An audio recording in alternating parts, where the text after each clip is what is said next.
Live pictures, we have gotten the 2-minute warning. Now we're probably just inside of 60 seconds. You are looking at live pictures inside that White House daily briefing room. And we're waiting to hear from the president. We heard from some members, some Republican senators on the Hill. And apparently the Senate Minority Leader Mitch McConnell earlier today, they extended the invitation to this man to talk debt. Let's listen. The deficit negotiations that we've been having for the last several weeks. And I want to wish, again, everybody a happy 4th of July. Over the July 4th weekend, my team and I had a series of discussions with congressional leaders in both parties. We've made progress, and I believe that greater progress is within sight, but I don't want to fool anybody. We still have to work through some real differences. Now, I've heard reports that there may be some in Congress who want to do just enough to make sure that America avoids defaulting on our debt in the short term, but then wants to kick the can down the road when it comes to solving the larger problem of our deficit. I don't share that view. I don't think the American people here sent us here to avoid tough problems. That's, in fact, what drives them nuts about Washington, when both parties simply take the path of least resistance. And I don't want to do that here. I believe that right now we've got a unique opportunity to do something big, to tackle our deficit in a way that forces our government to live within its means, that puts our economy on a stronger footing for the future, and still allows us to invest in that future. Most of us already agree that to truly solve our deficit problem, we need to find trillions in savings over the next decade, and significantly more in the decades that follow. That's what the Bipartisan Fiscal Commission said. That's the amount that I put forward in the framework I announced a few months ago. That's around the same amount that Republicans have put forward in their own plans. And that's the kind of substantial progress that we should be aiming for here. To get there, I believe we need a balanced approach. We need to take on spending in domestic programs, in defense programs, in entitlement programs, and we need to take on spending in the tax code, spending on certain tax breaks and deductions for the wealthiest of Americans. This will require both parties to get out of our comfort zones and both parties to agree on real compromise. I'm ready to do that. I believe there are enough people in each party that are willing to do that. And what I know is that we need to come together over the next 2 weeks to reach a deal that reduces the deficit and upholds the full faith and credit of the United States government and the credit of the American people. That's why, even as we continue discussions today and tomorrow, I've asked leaders of both parties and both houses of Congress to come here to the White House on Thursday so we can build on the work that's already been done and drive towards a final agreement. It's my hope that everybody's going to leave their ultimatums at the door, that we'll all leave our political rhetoric at the door, and that we're going to do what's best for our economy and do what's best for our people. And I want to emphasize, I said this at my press conference, this should not come down to the last second. I think it's important for us to show the American people and their leaders that we can find common ground and solve our problems in a responsible way.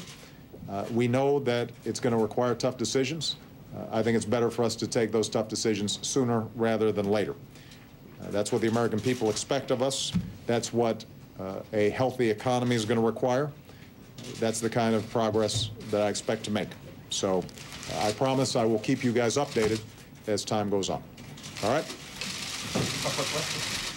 Take any questions, Mr. President? There you have it. No questions. Pretty short and sweet there. The president addressing the nation's debt crisis. And the news that was made, it was actually broken by Kate Baldwin on the Hill. The fact that he's invited what they're now calling the Big Eight leaders in both parties, both houses, to come to the White House Thursday to begin, hopefully, hashing out a deal. Edie Hill, I made note of your favorite phrase, tough decisions, common ground, phrases we have heard before when we're talking the deficit. And we've really heard, the president just summarized exactly what the problem is. And it's not that both sides don't agree on what that area is. They do. They just disagree on how you fix it, and that is the economy. And he said we need an economy on stronger footing.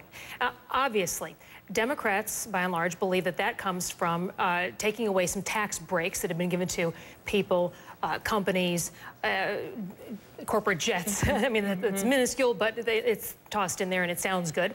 The Republicans believe that you don't do that because you need the people that can create jobs to have the extra money to do that. They're the ones, the only ones who have the disposable income right now. So it's not that they disagree on what's wrong, it's that they completely have different views on how that gets fixed. But also it's what, I don't know how you overcome that. It's what makes this group different from the group of 6, where we saw, Kyle and Cantor bail those discussions with the vice president, over issues I guess they couldn't ultimately come to a compromise. So it's what will make this different this time. With all of your points, we'll just have to wait and see. Well, Thursday's the defense, the big day. I believe, has been thrown in. Defense issue, not just domestic, not just entitlement, but defense as well. I do want to get to Kate Baldwin to finish up our coverage here. And Kate, I'm glad you picked up your BlackBerry, because you were right in breaking that news. So they will all be meeting. I'm assuming members of both parties, both houses, have accepted this invitation and will be at the White House come Thursday. I'm working on getting all of that confirmed, but I do know that the Senate Majority Leader, the Democratic Senate Majority Leader Harry Reid, has accepted the invitation, as well as the Republican leader in the Senate, Mitch McConnell. They have both accepted the invitation. At least you can be sure that we've often heard from many people, when you're invited to the White House, it's an invitation that you should probably accept. So you can guess that they'll probably all be there, barring some unforeseen reason that they couldn't go. But as you said, this is a real opportunity, Brooke, to get these stalled talks moving once again. Reignited. Reignited. But it really will come down to, just because they're getting in the room doesn't necessarily mean that there's going to be a deal right after that meeting.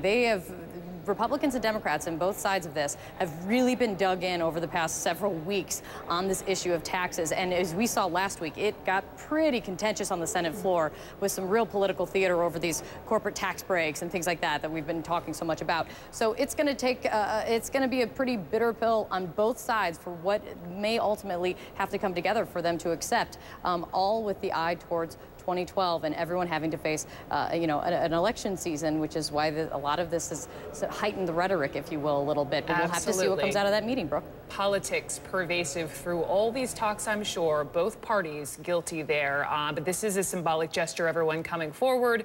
But to everyone's point here, it's a matter of what compromise will be taken. Kate Baldwin, thank you. Edie Hill, my thanks to you. Here's a break. Be right back.